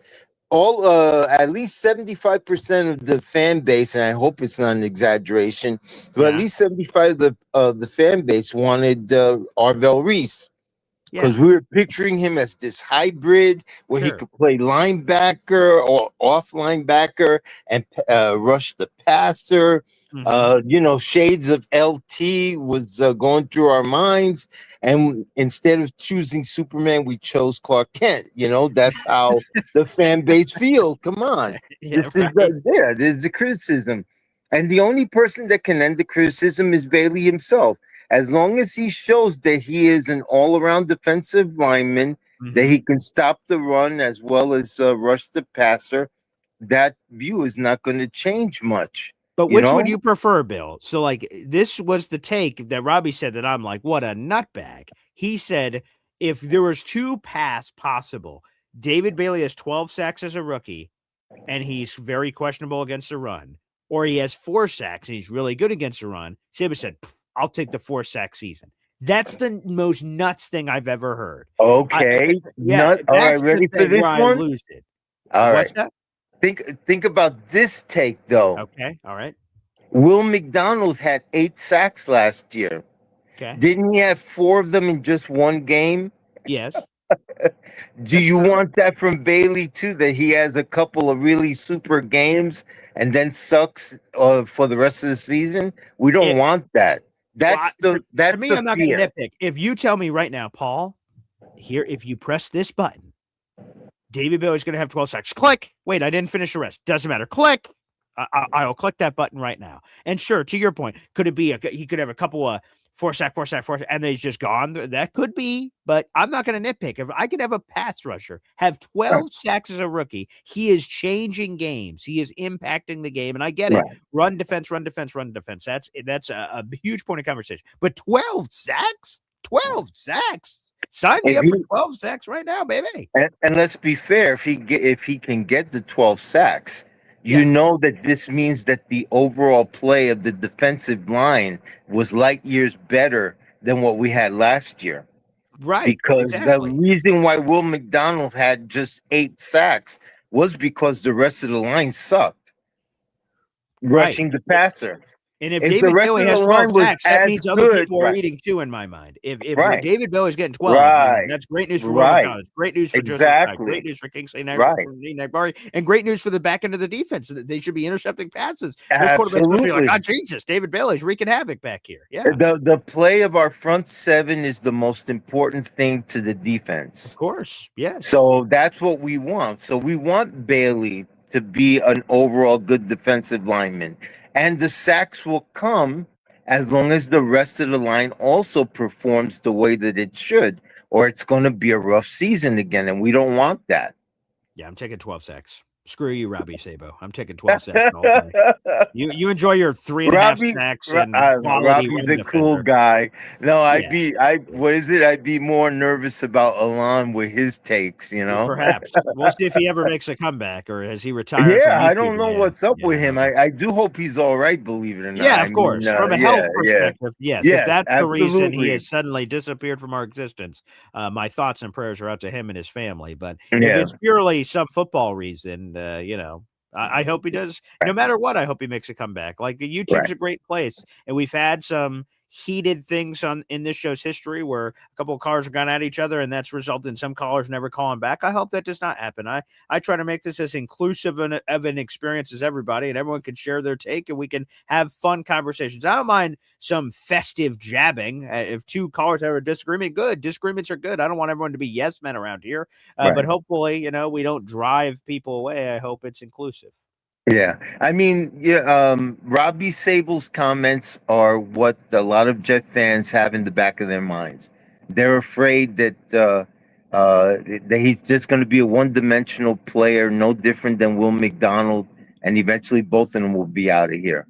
So we're hoping that he turns out to be that full-fledged guy, maybe another John Franklin Myers, which would be wonderful. Sure, we'll take that in a heartbeat. So that's what we want, and so I don't think too much about Robbie's criticisms. I think they are fair in the grand scheme of things, and it's up to Bailey to make believers out of all of us. Sure, absolutely, that's correct. Yeah. So I hope your brother is doing well. Brady, as a matter of fact, thank you for bringing this up. Let me see. I've highlighted a lot of comments here. Here he is on Facebook. Brody Esden. Good morning, my little brother. Brody, if you're still watching right now, thank you for chiming in on the show. I don't have enough people watching on Facebook, so Brody, appreciate your support over there, brother. So good morning, my little brother. Brody is back has a phone. He's back out in the wilderness. So hopefully continued thoughts as he recovers. Obviously, it's going to take a while to get back to full strength, but yes, thank you for saying that. And Brody, I apologize because I think I actually said Brady instead of Brody. Brady bad. Cook, of course. Brady, Sorry, chef. Yeah. Cover your ears. Either chef, he will be cooking or he will get cooked. One of the two will happen. Yeah, one of those for sure. So no worries. Brody appreciates the love. Thank you, Bill. Yeah. Everyone have a great day and go Jets and go Mets. That's it. Jets. Jets. Can't wait to see Bill, of course, at our tailgate. That is going to be terrific. All right. Yeah, and thank you guys for all the wonderful wishes for Brody, my brother, who got out of the hospital. Thank you guys so much for the kind words. Much appreciated to me and my family. Let's go back to the phone lines. Content creator extraordinaire, Ricky New York. Hey, how you doing, Paul? I'm doing well. Ricky, how are you doing, buddy? I was just about to say that because I saw Brody's comment right when he made it. So it was really good to see him commenting in the chat, and I hope he's doing well. Thank you. I sent you a congratulatory text yesterday. Oh, did you? Okay. When you were at practice. Let me see. Which I know you were busy out there, so you probably didn't see it. But text. Oh my God. Let me count how many messages I have. 1, 2, 3, 4, 5, 6, 7, 8, 9, 10, 11, 12, 13, 14, 15, 16, 17, 18, 19, 20, 21, 22, 23, 24, 25, 26. Jesus. Oh, 27. Oh, there you are, Ricky. Oh, here it is. Jesus. Message 27. Jeez, aloo, people. Leave me alone. Anywho, let me get to this. Congrats. Oh, yeah, here it is. Congrats. Never would have believed it, but looks like you actually found a better looking co-host in my absence. That is funny. Yes. Court Sports and our random pop-up. Thank you to everyone who asked for it. And I asked Court if it'd be okay if after we got back, before I hit the road, if she wouldn't mind doing a show. And yeah, so if you guys didn't check it out, we had some live recap. We emptied out our notebooks, everything we observed. pictures, stories, autographs, all kinds of fun stuff. So hopefully you guys, if you haven't checked that out already, make sure to check it out. And Johnny Boy saying, hey, here's message 28. Thank you, Johnny Boy, for that. Right after Ricky New York Live, you just squeezed in there. So thank you. Yes, Cord is great. And I'm still working on it. There's been a few people that have applied for the color or play-by-play or some help as a producer. I've really appreciated that. Thank you, everybody. For those who don't know, I do the play-by-play coverage for the games during the season. I'll be doing the preseason games, so I'll get to warm up in 2 days with that. There's a few games I'm going to during the season, but a few people have applied to say, hey, do you want a color guy? Hey, do you want a producer? Hey, do you need a graphics guy? Thank you, guys. I'd love to improve the product, so thank you to everyone that's reached out. I'm still combing through everything of people's resumes and offers and everything. It's quite compelling. Thank you. But yes, I guess temporarily at least, Ricky, there you have it. Right on. And someone just asked in the chat how the quitting journey is going for me. It's going well, I suppose. I've been a bit grouchy. Yesterday, I felt like I wanted to chew right through my desk, but I am currently at about 62 hours since the last cigarette. I decided that. Oh, I missed this completely then. Oh, so, you've quit.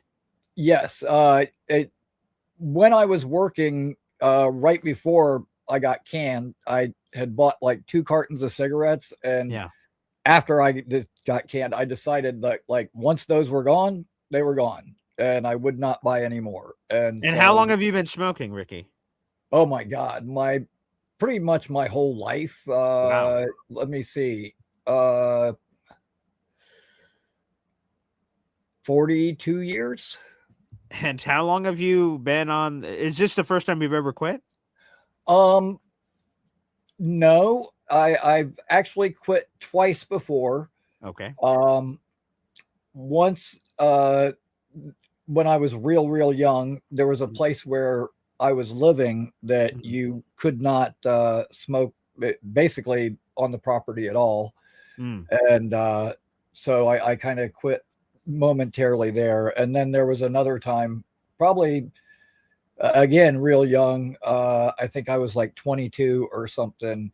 Okay. I quit for almost a year. And then back then I used to drink, and one day went to the bar and started drinking and decided to have a cigarette, and kind of the cigarette and drinking went hand in hand. And but it's been 26 years since I had a drink, so you've proven that you can do it, basically. Like, obviously those aren't the same things, but if you enjoy drinking and you stop that for 26 years, there's got to be a lot of optimism that you put down the cigarette, you could do it.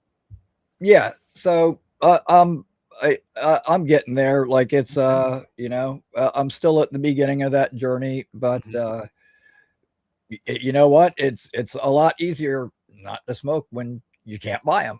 So. Well, I guess that's way to find the silver lining there. That's true. So like literally, I started smoking so young that like I couldn't legally buy cigarettes. So I used to like go into this tells you how long ago it was. I used to go into the lobby of the Denny's by my house, and they had a cigarette machine where you put your change in and pull the lever and the cigarette. And it was in the like walkway when you first walked in. So there was no adult supervision or anything. So we would sneak in there real quick and put our change in real fast and yank that lever before any of the adults would see us. But when I first started smoking, my wife and I were talking about this. Cigarettes were 90 cents a pack. Oh my gosh. And I remember when they went from 90 cents to $1.05. I lost my mind. Like, oh, this is so unreasonable. Like, I can't believe they did that. And now look at it now. Oh my God. Here, I can't imagine what they are in New York. Like here in Florida, they're like $11 a pack. I think up there they're closer to 20 or something. Yes. Yeah. I used to sell them. I used to be at not sell them like on the street. Like I worked in an office department at a grocery store. So I had them, I had loads of them, and people would have to like, hey, I need this. And I'd be like, up, here you go. Here you go. Here you go. Here you go. Oh yeah. Oh yeah. Yeah. I probably should have done this long ago. I'll tell you what, the one nice thing about quitting smoking is my sense of smell is starting to come back. Yeah, like right. I can now smell food and other things that I wasn't able to recently. And I got to tell you, Yeah. I was probably not as considerate to other people around me as I should have been, but Okay. I just got to say, like, cigarettes, they fucking stink. Like, Yeah, like, sure. Right. Yeah. like, I've dated like a few women that were smokers. Yeah. Yeah. Uh-huh. yeah, like now that I'm not smoking, like I can smell it, like, around the house and stuff. And So think it's about probably all gonna take. this. You're saving money. You're gaining your sense of smell back. You're like Daredevil. You're getting one of your senses back. That's phenomenal. So, like, look, I mean, this is you're healthier. Hopefully, that's great news all across the board. Yeah, so hopefully, hopefully my breathing issues will improve as well. And Can't hurt, I imagine. Yeah, yeah, I'm gonna kind of cut this off. It's still a little bit tough to look at the screens after banging my head the other day. Yeah, So right. I've been trying Jesus, to. how are you doing with that, by the way? Okay, it's given me a lot different perspective on football players when they go through this. I'll tell you that much.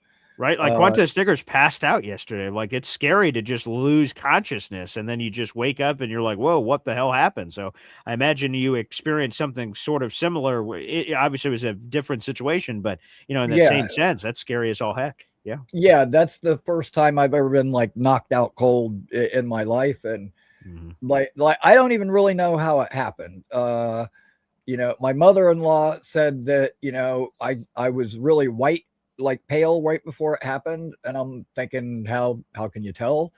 I always am. I work overnights. But I'm thinking that I slipped on the steps because my shoes were wet. It was raining. My wife has fallen and hurt herself on those steps twice. My landlord broke her arm on those steps a couple of years ago. Jesus. And so I'm thinking that's what it was. Fortunately, there's like a bar and some bar stools right at the base of the steps. And so my head actually caught one of those bar stools. And if it hadn't been, I would have went all the way to the ground, to the concrete. So it sounds bad, but it's probably better that I did that than the other. Yeah, I guess so. Yeah. But one minute I was carrying some stuff out and carrying it to the car, and like the next minute I was like looking up and everybody's looking down at me. It was really, really confusing. But yeah, it stinks. It is not any fun. I've had a headache for a few days in a row now that just does not go away. Oh, Jesus, man. Really kind of like sick to my stomach. Like it sounds like concussion symptoms. It is. They said I have a moderate concussion, which, at least it's not severe, like, which I can't imagine what a severe, if this is moderate, I cannot imagine what a severe one would be like. And then I think about guys like Corbett that had, multiple, like 9 or 10, and I just can't even imagine that. But, hey, prayers out to Stiggers. And, again, it was awesome to see your brother typing in the chat this morning. Yeah, man. I'm glad Thank to see you. that Brody is recovering, and I'm on the mend. Thank you to everybody for their well wishes. And one last thing. Yes, sir. Because I live in Tampa and Sure. we are playing the Bucks this weekend. Yeah. I've got a friend of mine, Billy, that I grew up with, a childhood friend. He has sang the national anthem before a Buccaneers game. Oh, cool. At least 4 or 5 times that I know. Wow. All right. His band, prior to their last Super Bowl, made this song called "We're Gonna Buck You Up." Everybody I grew up with shares my kind of sense of humor. People keep sending me this link. Oh, It's like, not hey, you funny should check this anymore. out. Yeah, Yes, that's funny. it's not funny anymore. Yeah. And my final word is yes. Come Friday, somebody is going to get bucked up, but it ain't going to be the Jets. Hey, Ricky New York Live, baby. Your time is up. Gotta let your ass go. Thanks for calling in the Boy Green Show. I hope so. I hope the Bucks get bucked up. Yeah. I hope they get bucked up real bad. Hopefully so. I'll be here for the play-by-play coverage of it. That's for damn sure. Yes, sir. I sure will be. Appreciate it, man. That's man, this has been quite the program. That is for sure. This has been quite the program. Thanks everybody for all the love here on the show. This has been a lot of fun. And yeah, baby. Make sure you guys like the video, hit subscribe. That's the best way to do it. We got 300 people in the room, including 90 of those 300 watching right now on YouTube. Let's go. We're live every single day at 7 a.m. Eastern time. Today is a Wednesday, so we'll be back live again coming up at 3 o'clock for an afternoon show. We'll give you some notes and quotes from the Jets-Bucks joint practice numero 2. This will be cross-streaming on the MC Show digital channel. We should have NFL insider Matt Lombardo on this afternoon. Yeah, baby. And then, like I said, we got Jets-Bucks coming up on Friday. So we will have preseason coverage for it. Make sure you guys, that link is live. Obviously, the game has not happened yet, but if you go over to our live section, you can see the coverage. We're going to have a pregame show, a live play-by-play, and our post-game show. All 3 of those videos are waiting to go to launch. So it just shows you that it's game week, baby. So we will be doing that. So hopefully you guys get to tune in and enjoy all the play-by-play coverage and go enjoy it. I will say real quick, in wrapping, I have been knocked unconscious, or not knocked, like I have gone unconscious maybe 2 or 3 times in my life. One was in a sparring fight. Someone hit me. I'm short, obviously, spoiler alert. I'm 5'3", and I fought this other fighter. He's like, his name is Skalicki or something. It sounded Russian. I don't know. And I'm looking at him. I have my hands up. I'm like, ha, ha, ha. I'm good. Like, he was a tall, lanky guy. So I felt like I had to, as a shorter guy, when you do a sparring fight, you got to battle in the phone booth. My best shot is being as close to as possible and sort of beating him up with body shots and trying to get in, like sort of inside kicks. I'm short. He has the reach advantage. I have to fight inside the booth. I need to get past any of his guard defenses, be on the inside and beat the bleep out of him in the clinch. That was my only shot. But when the fight starts, he freaking hits me with a kick that hits me in the back of the head. I didn't even see his leg come up because my hands are right here. I'm like, I got you. And then boop. And everybody's got a button on them somewhere that just boop knocks you out. And he just like wheel kicked me in the back of the head. And I just like whoop, hands went down and I just like blacked out and poof. And I hit the turn. I don't know how long I was on the ground for. All of a sudden, like it was like one of those things where like they hit you with like the insulin shot. It's just like, and you like jump back up. So like I was unconscious for however long, and I just jumped back up, and I was there. I'm like, oh, I'm back. I didn't. To me, it felt like a second, but it wasn't really a second. It was however long it took, and I jumped right back up. So that one got me. And yeah, that's the one that's most notable in terms of a story. So yeah, that hit me right in the back of the head. No bueno. The good news is, NY Jets Phantom says, at least you didn't have to fall that far. Paul, that's true. My head to the surface of the earth was not that far at all. There you go. Great story shared. Again, couple of shout outs. Make sure you guys like the video, hit subscribe, of course. We got a bunch of gear autographed from Jets players at training camp. I'm going to be giving a lot of it away. So if you're part of our raffles, we do raffles every single month. Just stay tuned to the raffles. You'll see some of these items that are being given away, which will be great. So be ready, at the ready. We do it every single month here on the channel. That's awesome. Make sure, like Cisco said earlier, we do have tailgate tickets left. We are going to be tailgating for the Week 5 Jets-Browns game in the parking lot. We're going to have a wonderful tailgate menu. We have 27 spots left. We are selling 100 of these tailgate tickets. That will get you to access to the wonderful food that will be catered by Chef Kevin Gilbert. We have non-alcoholic drinks. That's waters and Gatorades. We'll have a live DJ there, B Sprinter. Lou B's coming aboard again for the second straight year, which is amazing. We're going to have some games, cornhole, beer pong, things of that nature that you guys want. You guys can enjoy all of that activity as well. So yeah, let us know. Again, 27 spots left. First come, first serve. They're $50 a pop. If you have questions, details about the menu or the event or anything of that nature, make sure you guys reach out and hit me up. That is Paul A. Esden Jr. at gmail.com. Thanks, everybody, for tuning in, and we will see you later today. Again, we'll have another show coming up live at 3 o'clock. We have Jets-Bucks joint practice an hour away. We'll keep you updated with any injuries, hopefully none from the Jets side to report, and hopefully none for anyone's side. But injuries, notes, top takeaways, we'll have all those things. We'll keep an eye out that throughout. All right, thanks, everybody, for tuning in. We'll see you. Take care.